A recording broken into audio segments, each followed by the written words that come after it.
दिखाया गया कि इंडिया हमारा दुश्मन मुल्क है, लेकिन हम दुश्मनी निभाते रहे और वो आज चांद पर पहुंच गया है। आज इंडिया अगर उधर पहुंचा तो हमें भी कुछ 2-4 साल तक कोशिश करनी चाहिए।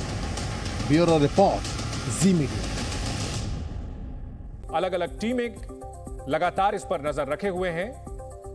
चंद्रयान 3 जो कि पिछले कई साल की कड़ी मेहनत के बाद अब 5 घंटे बाद चांद पर उतरने वाला है। लैंडर विक्रम अपने साथ रोवर प्रज्ञान को लेकर के चंद्रमा की धरती पर कदम रखेगा और वो भी चंद्रमा के दक्षिणी ध्रुव पर, जो बेहद दुर्गम माना जाता है, जहां का तापमान बहुत कम होता है, -200 डिग्री से भी कम होता है, और वहां पर लैंड करेगा भारत का विक्रम।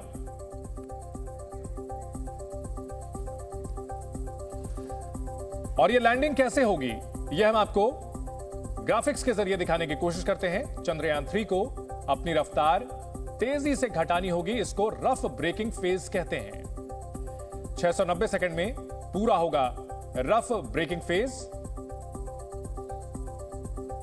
उसके बाद हॉरिजॉन्टल स्पीड घटेगी और वर्टिकल स्पीड बढ़ेगी, यानी सीधे नीचे की ओर आना शुरू होगा। चंद्रयान 3 ऑर्बिट से निकलकर चांद की सतह की ओर बढ़ेगा। बहुत खास होता है यह पूरा का पूरा प्रोसेस। हर सेकंड काउंट होता है, हर सेकंड की तैयारी होती है।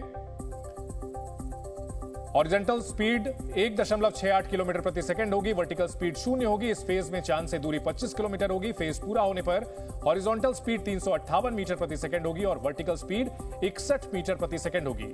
फेज पूरा होने के बाद चांद से दूरी 7.42 किलोमीटर रह जाएगी।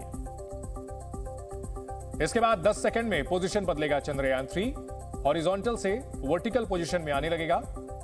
चंद्रयान 3 की रफ्तार भी कम होती रहेगी। फेज की शुरुआत में इसे एटीट्यूड होल्डिंग फेज कहते हैं। फेज की शुरुआत में हॉरिजॉन्टल स्पीड 358 मीटर प्रति सेकंड होगी, वर्टिकल स्पीड 61। से पूरा महत्व नहीं मिला है। चंद्रयान 3 की कामयाबी से इसरो की बम्पर कमाई और ज्यादा होने की उम्मीद है।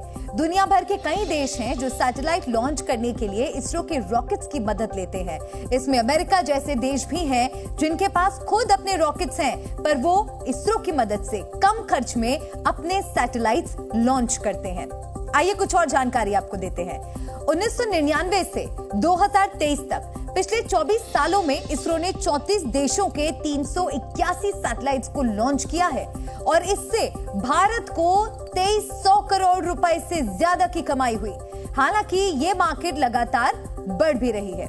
2023 में ग्लोबल स्पेस इकोनॉमी यानी सैटेलाइट बनाने, लॉन्च करने और इससे जुड़ी इंडस्ट्री का कारोबार 45 लाख करोड़ रुपए से ज्यादा होने का अनुमान है। यानी चंद्रयान के सफल मिशन से भारत को छप्पर फाड़ कामयाबी मिल सकती है। सैटेलाइट लॉन्च करने के बाजार में भारत की कामयाबी का सीधा असर पड़ोसी पाकिस्तान पर दिख रहा है। इन दिनों पाकिस्तान में अगर कोई व्यक्ति चंद्रयान का नाम भी ले तो कट्टरपंथी उसके खिलाफ खड़े हो जाते हैं। पाकिस्तान से आई स्पेशल रिपोर्ट में देखिए चंद्रयान का नाम लेने पर सीमा पार दंगे वाला माहौल क्यों बन रहा है। आप मुल्क के खिलाफ बातें कर रही हैं। ऐसे कैसे कह सकती है, आप पाकिस्तान में खड़े हो। मेरी बात सुने, अगर मेरी बात सुने आप। चांद के ऊपर पहुंच रहा है, वो गलत बात है। ये मुल्क की आप इसकी रिजल्ट कर रहे हैं। अगर नहीं आप भाई को आप मेरी बात सुने। पाकिस्तान में चंद्रयान का नाम सुनते ही दंगे का माहौल बन जाता है। आप मुल्क के खिलाफ बातें कर रही हैं। लाहौर में चंद्रयान का सवाल पूछते ही हमले का खतरा बढ़ जाता है, क्योंकि चांद से आ रही हिंदुस्तान की खबरों में पाकिस्तान को अपना अपमान दिखता है। ये बात नहीं होनी चाहिए। हमें अपने मुल्क पर फख्र होना चाहिए। क्या कहेंगे चंद्रयान 3 मिशन जो है उसके हवाले से आपकी क्या राय है? एज अ पाकिस्तानी क्या आप इसको सपोर्ट करेंगे? जी अस्सलाम वालेकुम। ये जो बातें हो रही है, आप मुल्क के खिलाफ बातें कर रही है। मैं ऐसी कौन सी बात की है जो मुल्क के खिलाफ हो? जो कह रहे हैं ये चांद के ऊपर पहुंच रहा है, वो गलत बात है। ये मुल्क की आप इसकी रिजल्ट कर रहे हैं, ये बात नहीं होनी चाहिए। हमें अपने मुल्क पर फख्र होना चाहिए। नहीं तो मैंने इसमें कोई गलत बात नहीं की ना उन्होंने कोई गलत बात की।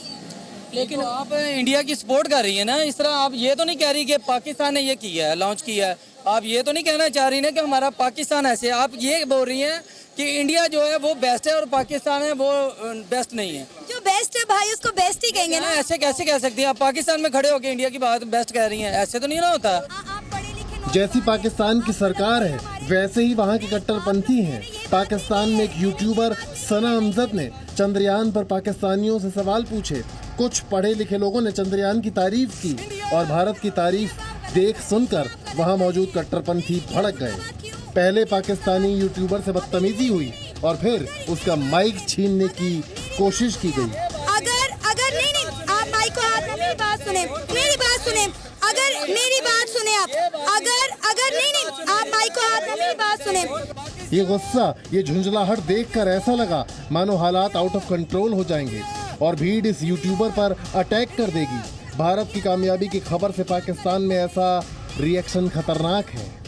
यानी चंद्रयान की सफल लैंडिंग होने के बाद संभव है कि पाकिस्तान में चंद्रयान का नाम लेने पर भी बैन कर दिया जाए। मेरी बात सुने आप अगर नहीं आप माइक को हाथ में, मेरी बात सुने। ये बात होगी, मेरी बात सुने। अगर मेरी बात, पाकिस्तान की इज्जत की बात है तो हम पाकिस्तान के साथ हैं, सारे नौजवान साथ हैं।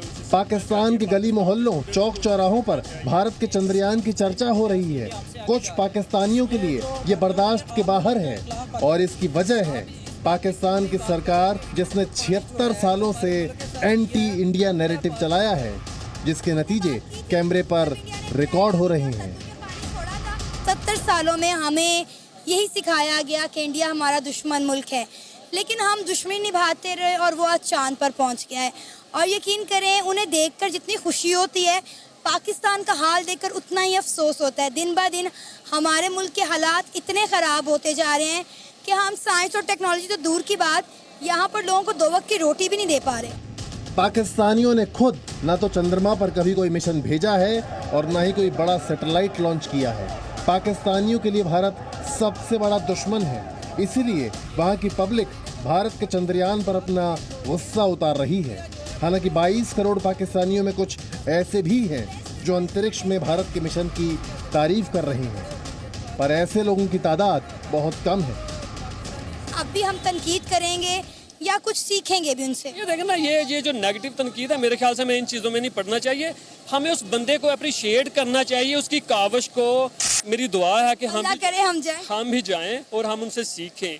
जिस तरह आज अमेरिका और कनाडा के बॉर्डर एक हैं, कोई बॉर्डर पे रिस्ट्रिक्शन नहीं है बॉर्डर्स पे, तो मैं भी दुआ गो हूँ कि इस तरह कोई घड़ी आए कि हम भी एक दूसरे से कोऑपरेशन रेसिप्रोकली चीज़ों को लेकर आए।